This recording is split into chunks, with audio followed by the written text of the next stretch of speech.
넓은 바다 위 카누를 탄 남자가 노를 저으며 앞으로 나아가고 있습니다. 그로부터 몇 시간이 흐르고 바다 위에 있던 남자가 온데간데 없이 사라져 버렸습니다.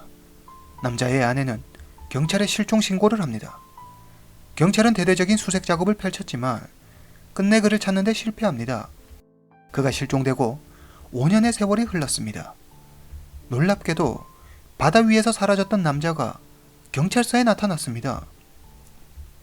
제가 기억상실증에 걸렸어요. 이름밖에 생각나는 게 없어요. 아무것도 기억나지 않아요. 경찰은 5년 만에 나타난 그를 사기 혐의로 체포합니다. 대체 이게 무슨 일일까요? 영국 더럼주 동쪽에 위치한 해안도시 하트풀, 1950년 8월 14일 이곳에서 오늘 이야기의 주인공 존 다윈이 태어납니다. 그는 앤을 만나 사랑에 빠집니다. 1973년 12월 22일 존과 앤은 결혼을 합니다. 그리고 2명의 아들을 낳고 행복한 결혼 생활을 합니다. 그렇게 몇 년이 흐르고 교사인 존은 자신의 직업에 회의를 느끼고 학교를 그만둡니다. 학교를 그만둔 그는 런던 교도소 교도관으로 이직합니다. 존 부부는 하트풀 남쪽에 있는 시튼커루에 집을 두 채 삽니다. 존과 그의 아내 앤은 집을 렌트해 번 돈으로 안정된 생활을 누릴 수 있으리라 생각해 임대업을 시작합니다. 그러나 실상은 그들의 생각과는 완전히 달랐습니다. 집을 사기 위해 은행에서 많은 대출을 받았는데 매달 그 이자를 갚기도 벅찼습니다. 이들은 결국 파산 직전에 이르렀습니다. 위기에 몰린 존은 이 암흑 같은 상황을 벗어나기 위해 말도 안 되는 아이디어를 하나 떠올립니다. 어떻게 이들이 이 상황을 벗어나는지 2002년 3월 21일로 함께 가보겠습니다.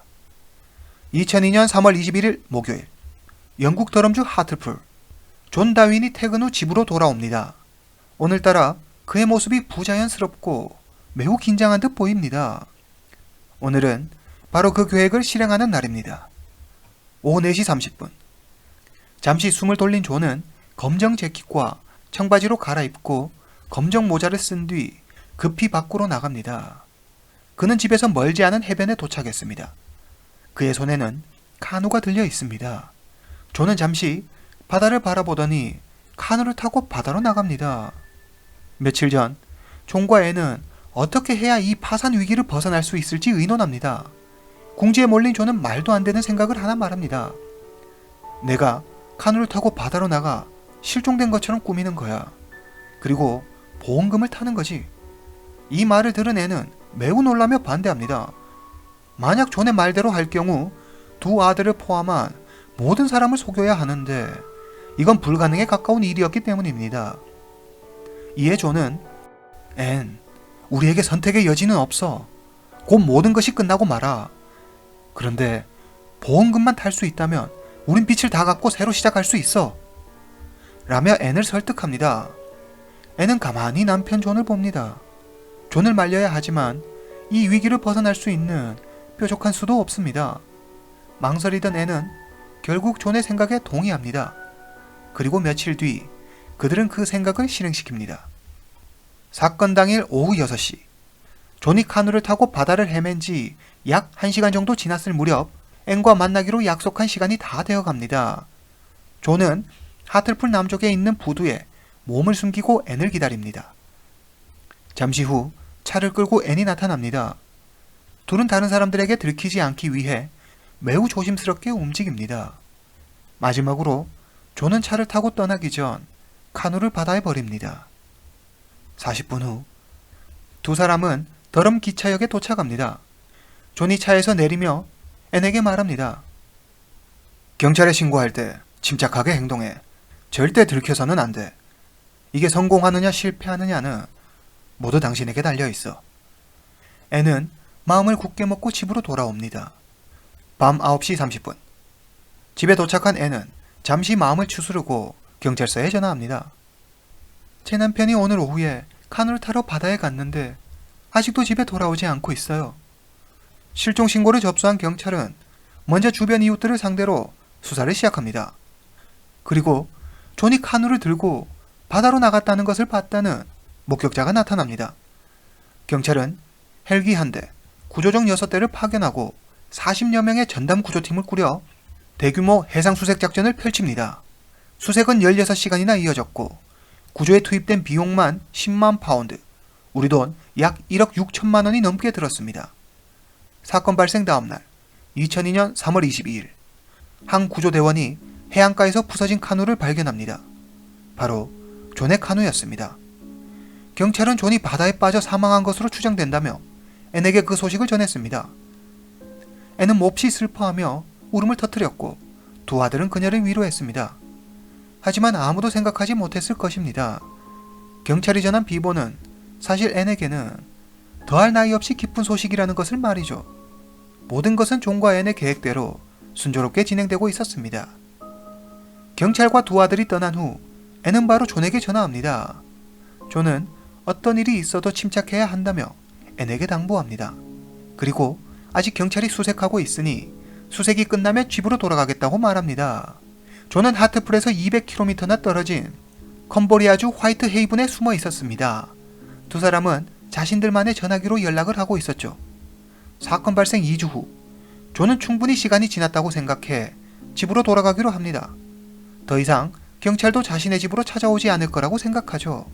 그래서 앤에게 화이트 헤이븐으로 데리러 오라고 연락합니다. 존은 덥수룩하게 수염을 기르고 허름한 차림에 지팡이를 짚고 있어 앤조차도 그를 알아보지 못했습니다. 집으로 돌아온 두 사람은 두 아들은 물론 이웃이나 친구들에게 존이 살아있다는 사실을 들키지 않도록 계획을 세웁니다. 만약 위험한 상황이 생기면 재빨리 몸을 숨길 수 있게 비밀 통로를 하나 만들었습니다. 존과 앤이 지내는 침실에서 다락방으로 바로 이동할 수 있도록 침실에 가짜 벽장을 만들어 사람 한 명이 드나들 수 있는 통로를 만듭니다. 그래서 예상치 못한 일이 발생하면 존이 이 비밀 통로를 통해 다락방으로 빠르게 이동할 수 있도록 말이죠. 그리고 이들은 나무로 된 다락방 바닥을 콘크리트로 바꿔 존이 다락방을 걸어 다녀도 삐거덕하는 나무 소리가 나지 않도록 합니다. 어떤 실수도 일어나지 않게 완벽에 또 완벽을 기하죠. 하루하루 시간이 갈수록 존은 매일 집안에서 갇혀 지내야 하는 생활이 점점 견디기 힘들어집니다. 그래서 화장을 하고 지팡이를 짚고 인근 해변을 걷기 시작합니다. 하루는 주변에 있는 도서관에 들어가려고 했지만 신분을 증명할 수 없어 경비원에게 저지당하고 말죠. 존은 도서관에 들어가기 위해 다른 사람의 신분을 도용하기로 마음먹습니다. 그는 묘지나 몇몇 신문에 있는 정보를 통해 존 존슨이라는 사람을 알게 됩니다. 존 존슨은 자신보다 5개월 빠른 1950년 3월생으로 영국 선덜랜드에서 태어났습니다. 그러나 태어난 지 5주 만에 장염에 걸려 죽고 맙니다. 존은 자신과 생년월일이 비슷한 존 존슨의 신분을 도용하기로 합니다. 존과 앤은 선덜랜드 동사무소에서 존 존슨의 출생증명서 복사본을 발급받아 존 존슨의 출생증명서와 자신의 흑백 사진을 이용해 도서관을 자유롭게 드나들 수 있게 됩니다. 그러나 도서관을 드나들 수 있다는 즐거움도 잠시, 존은 집에만 틀어박혀 있어야 하는 생활에 회의를 느낍니다. 그는 무료한 시간을 때우기 위해 온라인 게임에 빠져들고 맙니다. 존은 게임에서 미국 캔자스에 살고 있는 켈리라는 여성을 알게 됩니다. 그리고 썸을 타게 되죠. 존은 앤 몰래 전화나 이메일을 통해 그녀와 비밀스러운 관계를 이어갑니다. 사건 발생 1년 후 2003년 2월 해변에서 산책하고 있던 존은 해변에 누워있는 한 남자를 발견합니다. 그런데 좀 뭔가 이상합니다. 가까이 가 살펴보니 그는 이미 숨을 거둔 뒤였습니다. 존은 서둘러 집으로 가 앤에게 소리칩니다. 빨리 경찰서에 전화해. 오늘 해변에서 죽은 남편을 찾았다고. 어서! 앤은 존의 말대로 바로 경찰서에 전화합니다. 그리고 다른 사람들의 의심을 피하기 위해 해변에 있던 남자를 존으로 위장해 장례식까지 치러주죠. 모든 절차를 끝낸 앤은 보험금과 공무원 연금 등 총 10억 원 상당의 돈을 거머쥐게 됩니다. 그리고 그동안 존과 앤을 괴롭히던 빚을 한 방에 정리합니다. 존은 생활이 여유로워지자 목장을 사고 싶어 합니다. 때마침 미국 캔자스에 살고 있던 켈리가 캔자스는 광활한 토지에 비해 인구가 적어 영국보다 목장 가격이 훨씬 쌀 것이라고 얘기하자 존은 켈리와 함께 목장을 운영하기로 합니다. 존은 다른 사람의 이름으로 여권을 만들어 미국으로 떠납니다. 미국으로 가기 전 존은 아내인 앤에게 이렇게 말합니다. 잠시 미국에 가 있을게. 모든 게 안정되면 다시 돌아올 거야. 미국에 도착한 존은 켈리와 새로운 인생을 시작합니다. 그러나 행복도 잠시. 켈리는 존의 말과 행동이 점점 짜증났습니다. 자신과 모든 것이 맞지 않았죠. 더 이상 견딜 수 없게 된 켈리는 존에게 이별을 고합니다. 목장도 사지 못하고 켈리의 집에서 쫓겨난 존은 어쩔 수 없이 다시 영국 앤의 곁으로 돌아옵니다. 사건이 일어난 지 어느덧 1년 반이라는 시간이 흘렀습니다. 사람들의 기억 속에 존의 존재와 그와 관련된 모든 일들이 서서히 잊혀갔습니다. 이제 존은 변장도 하지 않고 외출할 정도로 대담해졌습니다. 하루는 존의 친구이자 교도관 동료가 집으로 놀러와 거실에서 앤과 이야기를 하고 있었는데 이 사실을 모르고 있던 존이 거실로 들어왔습니다. 친구를 본 존은 너무 놀라 손살같이 집 밖으로 도망쳤고 무한해진 존의 친구는 존과 비슷하게 생겼다는 말을 남기고는 급히 집을 떠났습니다. 그리고 경찰서에 가 이 사실을 말하죠. 경찰은 바로 출동해 존의 집을 수색합니다. 하지만 존은 이미 비밀 통로를 통해 다락방으로 몸을 숨긴 뒤였습니다. 앤 역시 친구가 착각한 것 같다며 침착하게 대응했습니다. 경찰들은 별다른 수확 없이 경찰서로 돌아갔습니다. 또 한 번은 존이 외출하고 집으로 돌아오는 길에 우연히 세입자를 만나게 되는데 그는 한눈에 존을 알아봤고 그에게 어떻게 된 일인지 물었습니다. 이에 존은 자신을 본 사실을 아무에게도 말하지 말라며 반협박조로 말했습니다. 세입자는 괜한 일에 끼어들어 곤란해지고 싶지 않아 모른 척하고 경찰에 신고하지 않았습니다. 이렇게 몇 번의 고비를 넘긴 존은 조금 더 행동을 조심하게 됩니다. 2004년 존은 배를 타고 바다에 나가 세계를 여행하고 싶다고 생각하게 됩니다. 그래서 스페인에서 배 한 척을 사려고 알아보죠. 18m 길이의 쌍동선으로 1973년에 건조돼 좀 낡기는 했지만 혼자 여행하기에는 충분해 보였습니다. 이 배의 공시 가격은 60만 파운드, 우리 돈 약 9억 6천만 원이었습니다. 그런데 존은 이에 반값인 30만 파운드, 우리 돈 4억 8천만 원을 제시했고 낡고 녹슨 부분들을 모두 수리해달라고 했습니다. 선주는 존의 요구가 너무 터무니없다고 생각해 단칼에 거절합니다. 결국 존은 배를 사는데 실패했고 배를 타고 세계 여행을 하려던 그의 꿈은 사라져 버렸습니다. 2006년 7월 존과 앤은 범죄인 인도 조약이 없는 파나마로 이민을 가기 위해 파나마로 떠납니다. 그들은 이주 회사를 통해 자신들이 살기 적당한 땅을 찾았습니다. 그곳은 파나마 에스코발에 위치한 미개발 지역으로 수도와 전기는 없었지만 존에게는 안성맞춤인 장소였습니다. 그래서 20만 파운드, 우리 돈 약 3억 2천만 원을 내고 바로 토지를 매입합니다. 계약을 마치고 두 사람은 이주회사 사장 마리오 빌라와 함께 기념사진을 찍었는데 이게 나중에 문제가 될 줄은 아무도 상상하지 못했습니다. 이주회사 사장 마리오 빌라는 존 부부와 함께 찍은 사진을 SNS에 올려 자신의 회사를 홍보하는 데 사용합니다. 훗날 이 사진은 존이 존 존슨이라는 사람의 신분을 도용하고 이 모든 것은 존과 앤이 함께 꾸민 사기극이라는 것의 증거가 됩니다. 존과 앤은 영국에 있는 자신들의 집을 팔아 파나마에 있는 소형 빌라 한 채를 삽니다.